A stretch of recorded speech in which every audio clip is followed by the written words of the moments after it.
हाल ही में यूके के चैनल 5 ने रेप का शिकार हुई एलिजाबेथ फ्रिट्जल के ऊपर एक डॉक्यूमेंट्री बनाई है।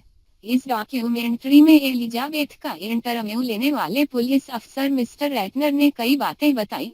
फ्रिट्जल केस अप्रैल 2008 में सामने आया था, जिसमें एलिजाबेथ के पिता जोसेफ फ्रिट्जल ने 24 साल तक एलिजाबेथ के साथ 3000 से ज्यादा बार रेप किया था। इस दौरान एलिजाबेथ ने 7 बच्चों को जन्म दिया, जिसमें से 1 की मौत जन्म के 3 दिन बाद हो गई थी। पुलिस ने डॉक्यूमेंट्री में बताया एलिजाबेथ का हाल। पुलिस चीफ मिस्टर रैटनर ने डॉक्यूमेंट्री में बताया कि एलिजाबेथ को यह विश्वास था कि अगर उसने किसी को बताया कि उसके पिता ने उसका रेप किया है तो कोई भी उसकी बातों पर यकीन नहीं करेगा। मामला सामने आने के बाद एलिजाबेथ ने पुलिस को 2 घंटे तक ये बयान में बताया था कि उसके पिता ने 11 साल की उम्र से ही उसके साथ छेड़छाड़ शुरू कर दी थी।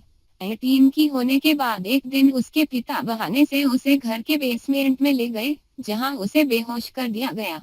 इसके अगले 24 साल एलिजाबेथ ने इसी खाने में बिताए, जहां जोसेफ ने उनके साथ कई बार रेप किया।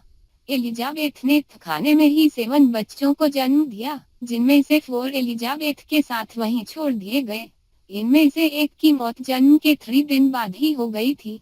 बाकी के 3 बच्चों को जोसेफ ने अपनी बीवी के साथ मिलकर पाला। जोसेफ की बीवी यानी एलिजाबेथ की मां को इस बात की जानकारी नहीं थी कि उसके घर के बेसमेंट में ही उसकी बच्ची के साथ उसका पिता रेप 24 सालों तक रेप कर उम्र कैद की सजा काट रहा है। जोसेफ मामला सामने आने के बाद पुलिस ने जोसेफ को अरेस्ट कर लिया। ऑस्ट्रिया के संत पोएल्टन में चले ट्रायल्स के बाद जोसेफ को उम्र कैद की सजा सुनाई गई।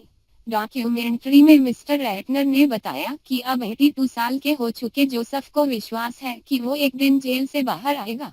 वहीं अब 51 साल की हो चुकी एलिजाबेथ ऑस्ट्रिया में ही अपने 6 बच्चों के साथ रह रही है। वो कभी भी अपने पिता का चेहरा नहीं देखना चाहती है। घर के नीचे बना था खाना। जोसेफ ने अपने घर के नीचे ही खाना बना रखा था, जिसके अंदर सीक्रेट दरवाजे से एंट्री पॉसिबल थी। जोसेफ ने किसी को भी वहां जाने से मना कर रखा था। वो सभी को एक था कि वहां वो अपना काम करने जाता है, इसलिए कोई उसे डिस्टर्ब ना करे। पुलिस के सामने ऐसे खुला राज जब जोसेफ ने एलिजाबेथ को कैद किया था, तब उसने पुलिस को एक चिट्ठी दिखाई थी, जिसमें लिखा था कि एलिजाबेथ घर छोड़कर अपनी दोस्त के पास जा रही है और कोई उसे ढूंढने की कोशिश ना करे।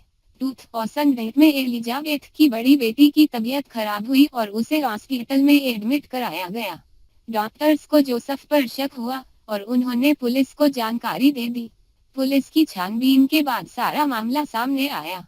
यह खबर कई दिनों तक अखबारों की सुर्खियों